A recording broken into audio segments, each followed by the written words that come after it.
ہاں اصل بات یہ تھی جو میں نا، کیونکہ میں نے آپ کو ایک عادت بتائی کہ آپ کیا کیا کریں کہ آپ کھانا کھاتے ہوئے اپنی شرٹ پہ سالن نہ گرنے دیں. یہ میں نے ایک نقطہ بتایا.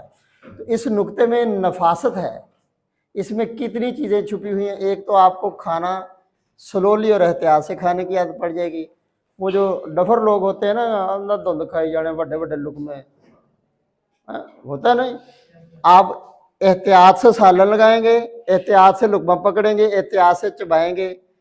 ایک تو آپ کو اوور ایٹنگ کا مسئلہ آپ کا حل ہو جائے گا. جو تسی وڈیاں وڈیاں برکیاں کھانیاں نا، پھر تسی 4 روٹیاں کھانیاں، وڈے وڈے جو لقمے پاؤنے تو 4 روٹیاں کھانیاں. تو جب آپ تھوڑی تھوڑی کھائیں گے تو آپ کا ایک سے پیٹ بھر جائے گا.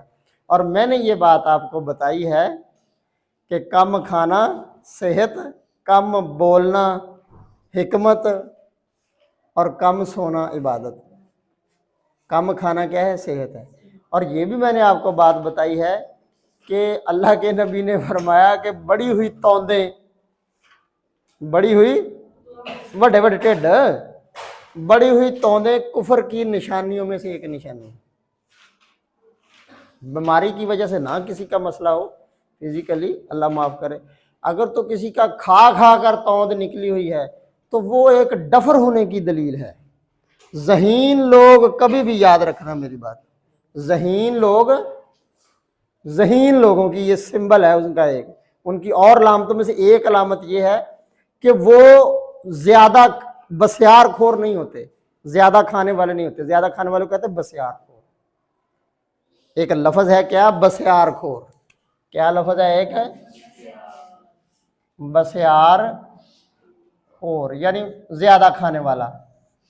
ٹھیک ہے نا جی. میں گھروں روٹی کھا کے نکلیا، اگوں جا کے تو میرے رگے نے کہتے بھی یار اپنا ذہن کھانا کھانا یار، آ جا تینوں کڑائی نہ روٹی کھواواں. ذہن ہونی بھول گیا بھی میں تو گھروں کھا کے آیا، کڑائی دے لالچ ہی آ کے 2 اور کھا لیا. ٹھیک ہے جی. وہ تو اگے ٹریا گیا تو کتے دیکھی بریانی، کتے بیلی نکل آ جا یار بریانی کھواواں تینوں. تو ذہن ہونے نال تو بریانی دی بھی ایک پلیٹ کھا لئی. تو پیٹ میں فلیکسیبلٹی ہے، پیٹ میں. تو یہ پھر آہستہ آہستہ آہستہ آہستہ پھر وہ ایڈجسٹ تو کرنا ہے نا جی اس نے. ٹھیک ہے نا. آپ کا برتن بھر جائے تو وہ بھر جائے، تو یہ پھر فلیکسیبل ہوتا رہتا ہے، ہوتا رہتا ہے. تو باقی باڈی سٹرکچر وہیں کا وہیں، پیٹ کا سٹرکچر آگے نکل جاتا ہے. ٹھیک ہے.